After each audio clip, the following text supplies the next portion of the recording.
A very good morning to all of you. Welcome to St. Soldier Divine Public School. This is your accounts lecture for +1 commerce, and today we will discuss the meaning of bank reconciliation statement. This is chapter number 11 for your books. The bank reconciliation statement means it is a process followed by the individual or business organization to check any difference arises between the balance of cash book and the passbook at a particular time. अगर आप किसी भी बच्चे business में जाते हैं तो उस बिजनेस के रिगार्डिंग आपको दो तरीके की जो बुक्स है वो मेंटेन करनी पड़ती हैं।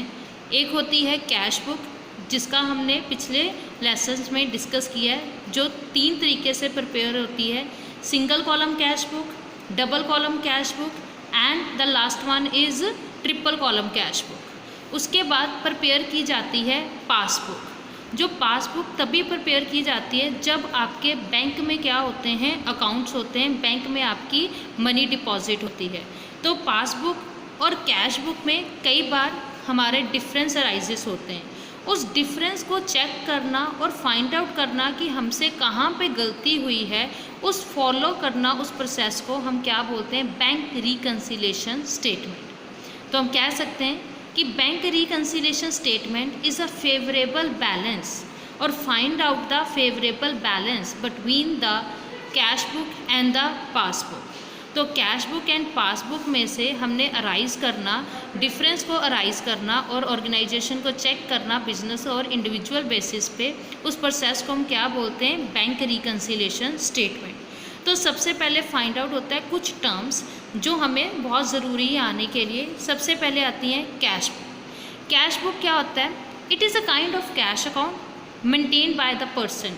यस, जो हम कैश अकाउंट मेंटेन करते हैं, सिंगल कॉलम, डबल कॉलम या ट्रिपल कॉलम, बट इसके रिगार्डिंग भी इंफॉर्मेशंस होती हैं। वो ऑर्गेनाइजेशन भी कर सकती है, इंडस्ट्री भी कर सकती है और कोई फर्म भी कर सकती है। तो उसको हम क्या बोलते हैं, कैश बुक बोलते हैं। इसी तरीके से पासबुक क्या होती है? A official bank book maintained by a bank. एक ऑफिशियल जो बैंक की बुक होती है, जब हम जितने पैसे डिपॉजिट करवाते हैं, जब विड्रॉ करवाते हैं, उसके बेसिस पे जो बुक प्रिपेयर की जाती है उसको हम क्या बोलते हैं, पासबुक। बट ये रिटेन किसके थ्रू की जाती है? By a person. जिस पर्सन की ये बुक होती है उसके पास ही रहती है, बट जो रिकॉर्ड किया जाती है इन्फॉर्मेशन, वो किसके थ्रू की जाती है? बैंक के थ्रू इन्फॉर्मेशन रिकॉर्ड की जाती है। तो कई बार क्या होता है कि हमारी जो कैश बुक का बैलेंस है और पासबुक का बैलेंस है वो मैच नहीं होते हैं।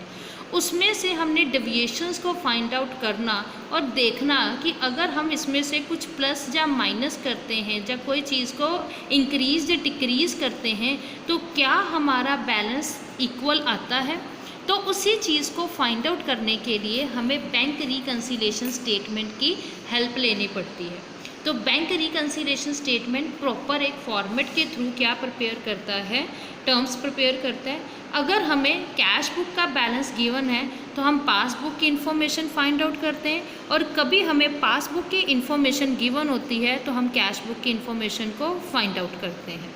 तो ये हम नेक्स्ट टॉपिक करेंगे कल कि किस तरीके से कैश बुक और पासबुक प्रिपेयर की जाती है। आज के लिए सिर्फ आपको टर्म्स जो हैं वो अच्छे से आ जानी चाहिए। Thank you so much.